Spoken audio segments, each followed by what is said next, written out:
Assalamualaikum warahmatullahi wabarakatuh.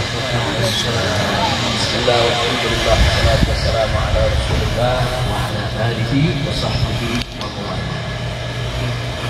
Ahibba'i kiram, usikum jami'an wa nafsi bittaqwallah ba'da Rasulillah sallallahu alaihi wasallam. Fasallahu subhanahu wa ta'ala an yubarika lana yubarika lakum wa yahdiyana ila siratal mustaqim wa yaj'alana minal muttaqin. Amin ya rabbal alamin. Setelah salam, puja dan puji kita panjatkan bagi Allah subhanahu wa ta'ala serta salawat dan salam untuk Nabi Muhammad sallallahu alaihi wa alihi wasallam. Maka pada kesempatan ini saya beserta rombongan menyampaikan penghargaan, apresiasi, ucapan terima kasih kepada Mang Cece dan kawan-kawan dan para sahabatnya yang pada hari ini telah menyempatkan diri untuk bisa menerima kehadiran kami, duduk bersama bersilaturahim. Mudah-mudahan Cece dan seluruh kawan-kawan yang telah ikut terlibat di dalam mengadakan pertemuan ini diberikan oleh Allah Subhanahu wa taala ganjaran yang berlipat ganda. Begitu juga kepada segenap keluarganya, istrinya, anaknya, dan mudah-mudahan ke depan insyaallah Allah Subhanahu wa taala akan semakin melimpahkan anugerah dan barokahnya untuk kita semua. Amin ya rabbal alamin. Sekali lagi kita sampaikan terima kasih Bang Cece dan kawan-kawan. Di sini kita lihat tempat, insya Allah tempatnya bagus, nyaman. Setelah tadi kita melakukan perjalanan ziarah, terusan kita ziarah ke Masjid Kuba, Masjid Kiblatin, Masjid Khandaq, kita juga ziarah ke Uhud. Dan kita juga ada ziarah tadi ke tempat orang soleh yang ada di Madinah ini. Alhamdulillah semua berjalan lancar. Dan pertemuan terakhir di sini sebelum kami menuju kota suci Makkah. Ala kulli hal ya ikhwan, sebagaimana kita sama ketahui bahwa saat ini kondisi di dua kota suci Makkah dan Madinah, bahkan di seluruh Saudi, masih kondisi perlu kita menjaga diri, menjaga kesehatan, menjaga kebersihan, menjaga keselamatan. Mudah-mudahan Allah Subhanahu wa taala akan mengangkat wabah ini, mengangkat semua musibah ini, dan dikembalikan kepada kita kehidupan yang normal, yang baik, yang penuh keberkahan. Amin ya rabbal alamin. Nah, ahibahil kiram, saya hanya ingin mengingatkan diri saya, begitu juga untuk semua ikhwan yang ada di sini, tentang apa yang Allah firmankan dalam Al-Qur'anul Karim. Allah Subhanahu wa taala qala ma asabaka min hasanatin famin Allah wa ma asabaka min sayyi'atin famin nafsik. Shadaqallahul azim. Jadi Allah Subhanahu wa taala telah mengingatkan kepada kita semua dalam Al-Qur'anul Karim bahwasanya ma asabaka, apa saja yang menimpamu, apa saja yang datang kepadamu, min hasanatin, daripada kebaikan. Kebaikan apa saja? Pokoknya apakah kita mendapatkan nikmat, mendapatkan ketenangan, mendapatkan kedamaian, mendapatkan kesenangan, mendapatkan kemudahan, itu semua hasanah. Jadi Allah nyatakan ma'asabaka min hasanatin, apa saja yang menimpamu, datang kepadamu daripada segala kebaikan, fa minallah, maka itu semua berasal dari Allah. Sehingga kalau kita ingat ini, kita nggak lupa bersyukur kepada Allah. Nah, jadi kenapa kita perlu mengingatkan ayat ini? Agar kita selalu ingat kapan saja, di mana saja kita mendapatkan nikmat, ingatlah bahwa itu adalah anugerah dari Allah. Nah, apa perlunya kita ingat? Agar kita termotivasi, selalu terdorong untuk bersyukur. Lalu apa pentingnya syukur? Syukur itu penting karena syukur itu bisa menjadi pengikat nikmat. Nah, syukur itu bisa menjadi pengikat nikmat. Karena Nabi sendiri pernah mengingatkan bahwa innalin ni'ami awabid ka'awabidil wahsyi faqayyiduha bisyukri, kata Nabi alaihi salatu wassalam. Jadi Nabi mengatakan innalin ni'ami awabid, sesungguhnya Daripada nikmat-nikmat yang Allah limpahkan kepada kamu, itu ada yang awabid. Awabid itu yang liar, yang gampang lari dari kita. Ka'awabidil wahsy, bagaikan binatang-binatang yang liar. Kita kalau punya hewan liar, kambing liar atau apa sajalah yang liar, itu kalau kita nggak ikat, kita nggak masukin kandang, lari, hilang dari kita ya ikhwan. Nah, Nabi mengingatkan, hati-hati, di antara nikmat-nikmat Allah ada yang begitu tuh, ada yang liar. Kalau kita nggak ikat aja, hilang itu nikmat dari diri kita ya ikhwan. Dicabut itu nikmat dari diri kita ya ikhwan. Ka'awabidil wahsy, seperti binatang yang liar. Nah, lalu bagaimana cara mengikatnya? Kata Nabi, faqayyiduha, ikat kuat-kuat itu nikmat bisyukri, dengan syukur.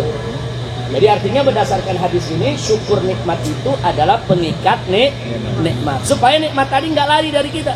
Nikmat apa aja? Nikmat sehat supaya nggak hilang dari kita, ya syukur kepada Allah. Nikmat harta supaya harta nggak hilang dari kita, ya syukur kepada Allah. Nah, jadi syukur itu adalah pengikat nikmat. Bahkan syukur bukan hanya pengikat nikmat, lebih dahsyat lagi, syukur itu penambah nikmat. Karena Allah berfirman dalam Al-Quranul Karim, faqala ta'ala, la in syakartum la azidannakum. Ini yang Allah nyatakan, la in syakartum, jika kamu sungguh-sungguh bersyukur kepada Allah atas nikmat yang Allah berikan, Allah janji la azidannakum, lamnya lam taukid, nunnya nun taukid. Jadi artinya apa? Allah janjikan jika kamu betul-betul bersyukur, sungguh pasti betul-betul aku tambahkan kepada. Jadi syukur nikmat itu bukan hanya sekedar pengikat nikmat supaya tidak hilang dari diri kita, tapi juga menjadi penambah nikmat. Makanya orang-orang yang bersyukur nikmatnya nggak pernah berkurang. Hari ini dapat harta sedikit, besok lebih banyak, lusa lebih banyak lagi. Hari ini sehat, besok lebih sehat, dan seterusnya.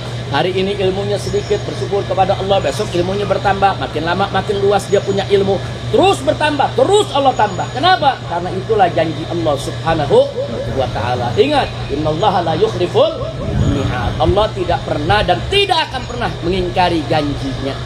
Nah, jadi pada saat kita lagi senang, makanya banyak-banyak bersyukur kepada Allah. Dan hati-hati kalau nggak bersyukur. Nah, Allah nyatakan dalam ayat yang tadi lanjutannya, wala in kafartum ada bila syadid. Hati-hati kalau kamu tidak bersyukur, bahkan kufur nikmat. Ingat kata Allah, sesungguhnya azabku sangat pedih, siksaku sangat pedih. Artinya ini ancaman. Kalau kita nggak mau bersyukur, nah, bukan hanya nanti nikmatnya dicabut, bahkan ada siksa, ada azab, ada musibah yang akan datang melimpah kita. Na'udzubillah min dzalik. Nah, karena itu ya ikhwan, kalau musibah sudah datang akibat kita tidak bersyukur, jangan nyalain Allah. Kembali kepada ayat yang pertama, ma asabaka min hasanatin minallah wa ma asabaka min sayyi'atin min nafsik. Jadi kalau ada kejelekan yang datang kepadamu, kamu ditimpa suatu hal yang tidak enak, ditimpa penyakit, ditimpa kesulitan, ditimpa kesedihan, ditimpa kemiskinan, ditimpa segala macam kesusahan, itu semua berasal dari dirimu. Nah, karena itu, saudara, kita lihat sekarang ini wabah ada di mana-mana. Tapi tidak sedikit orang-orang yang beriman dalam wabah seperti ini tetap mereka tenang, tetap mereka dapat rezekinya, tetap mereka bisa hidup senang, bisa hidup enggak terlalu sulit. Tapi nggak sedikit juga begitu dapat wabah semacam ini serba kesulitan, usahanya hancur, kesehatannya rusak, semuanya ada. Nah, di sini ini menjadi bahan introspeksi diri kita semua. Kita jangan introspeksi orang lain, introspeksi diri kita sendiri. Jadi kalau dalam wabah ini ternyata kita juga kena wabah bahkan lebih sulit, serba menderita, mungkin ada hal-hal yang selama ini kita kurang bersyukur atas nikmat yang diberikan oleh Allah. Nah, maka itu sekali lagi saya ingatkan di sini, nggak usah khawatir.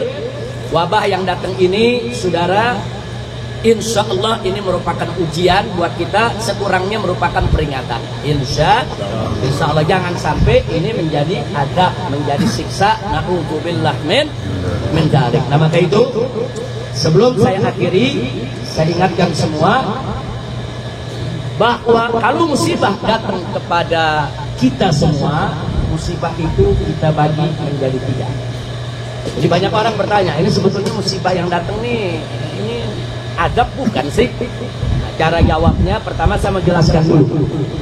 Apa yang dimaksud musibah? Yang dimaksud musibah, makna musibah adalah apa saja hal yang menimpa kita dari hal yang kita tidak suka. Kullu makruh. Segala sesuatu yang kita nggak suka menimpa kita, itu musibah. Kita nggak suka sakit, berarti sakit musibah. Kita nggak suka diganggu orang, berarti gangguan musibah. Kita nggak suka kelaparan, berarti kelaparan musibah. Kita nggak suka nganggur, berarti hilang pekerjaan juga musibah. Jadi musibah itu apa saja yang menimpa kita dari hal yang kita tidak suka, itu disebut musibah. Nah kemudian musibah ini terbagi menjadi 3. Yang pertama, kalau musibah tersebut menimpa orang yang beriman, orang yang bertakwa, mukminun, taqiyun, yang takut kepada Allah, maka musibah tersebut adalah imtihan. Musibah itu adalah mehnah. Musibah itu adalah ujian. Jadi nggak diragukan tuh. Pokoknya kalau musibah menimpa orang yang beriman, menimpa orang yang soleh, menimpa orang yang baik, musibah apapun itu merupakan ujian bagi yang bersangkutan. Nah kalau ada yang nanya, kok orang yang beriman diuji sih? Kok dapat musibah sih? Justru semakin orang itu beriman, ujian semakin berat.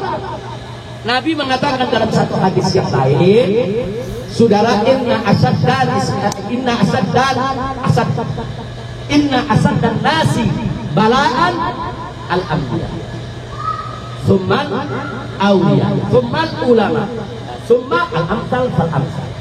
Jadi kata Nabi alaihi salatu wasalam, inna asaddan nas, sesungguhnya orang yang paling berat balanya, musibahnya, ujiannya adalah golongan al-anbiya, para nabi. Nah, jadi jangan berpikir kalau nabi itu nggak diuji, kalau nabi itu nggak dapat musibah. Enggak.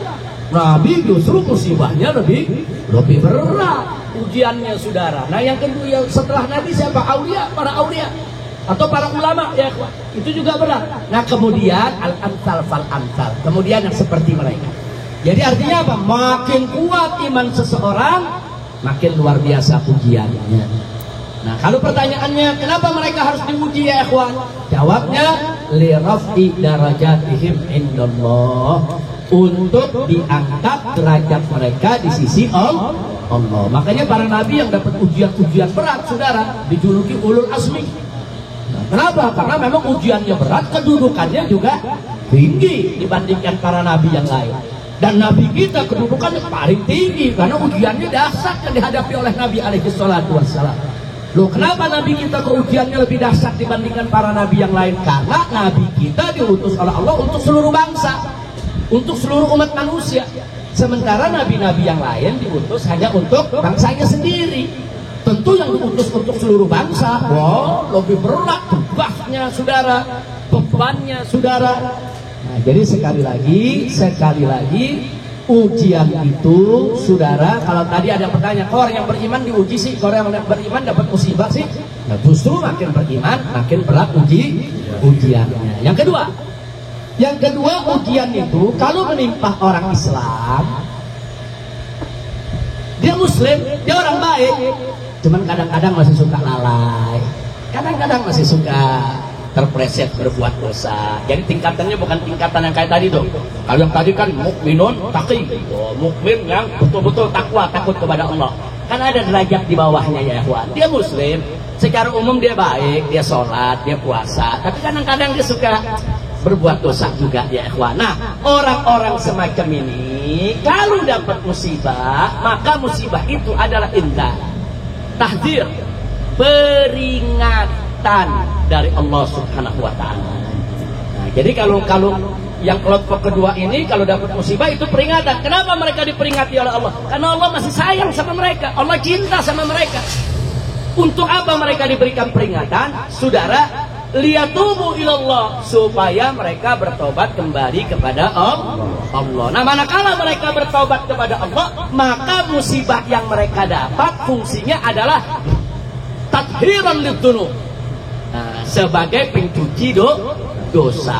Oh, luar biasa. Kelompok kedua juga nikmat ya ikhwan. Loh kenapa nikmat? Begitu dia ridho, raditu billahi rabba wa radina bi qada'illahi subhanahu wa ta'ala. Dia ridho, dia terima semua ketetapan Allah, maka musibah dia akan menghapus segala dosanya. Alhamdulillah. Jadi kalau kelompok pertama tadi, kelompok orang-orang yang atqiya, kalau dapat musibah berarti ujian untuk meningkatkan derajat mereka di sisi Allah. Kelompok yang kedua, kalau mereka mendapatkan musibah berarti peringatan. Supaya kenapa? Supaya mereka sadar. Kalau mereka sadar dan insaf, saudara, maka dosanya akan dihapus oleh Allah Subhanahu wa ta'ala. Kemudian yang ketiga, yang terakhir. Yang terakhir yaitu orang-orang, saudara, yang mereka ini kalau mendapatkan musibah dari Allah, maka ini akan menjadi adab, akan menjadi siksa buat mereka ya. Siapa mereka? Mereka bukan golongan yang pertama tadi. Mereka juga bukan golongan yang kedua. Kelompok yang ketiga ini ada kelompok orang-orang kafir yang tidak beriman kepada Allah, orang-orang fasik. Artinya orang-orang fasik itu orang-orang yang suka mengumbar kejahatannya. Terang-terangan dia buat dolim ya ikhwan. Jadi manusia-manusia yang gak ada kebaikan dalam dirinya ya ikhwan. Apakah itu kafir, apakah itu munafik, apakah itu fasik, apakah itu dolim, saudara. Nah orang-orang semacam ini yang gak ada kebaikan dalam kehidupannya, sholat dia tinggal, puasa dia tinggal, zakat dia gak tunaikan, saudara. Jadi min ahlul kabair dan lain sebagainya. Manusia-manusia semacam ini termasuk kaum zindik. Nah, kaum zindik ini kaum yang menghalalkan yang haram, mengharamkan yang halal. Saudara, membulak-balikan ayat Quran, membulak-balikan hadis Nabi, menjual ayat-ayat agama. Saudara, tapi ngaku orang yang paling beriman. Dan seterusnya, saudara. Dia tidak segan-segan untuk menjelekkan ajaran Nabi alaihi salatu wassalam. Kelompok-kelompok yang tidak ada kebaikan ini, kalau mereka mendapatkan musibah, maka musibah itu adalah adab. Na'udzubillah min. Nah ini yang saya mau sampaikan. Mudah-mudahan ini manfaat buat kita. Dan mudah-mudahan kita termasuk kelompok yang pertama atau kedua. Jangan termasuk kelompok yang ketiga. Mudah-mudahan insya Allah itu saja. Mudah-mudahan manfaat untuk kita.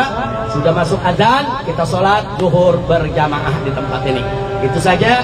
Al-hadhihi niyya wa likulli niyatin salih. Allah subhanahu wa ta'ala barik ala rabbika wa la hadratin nabi al-fatihah.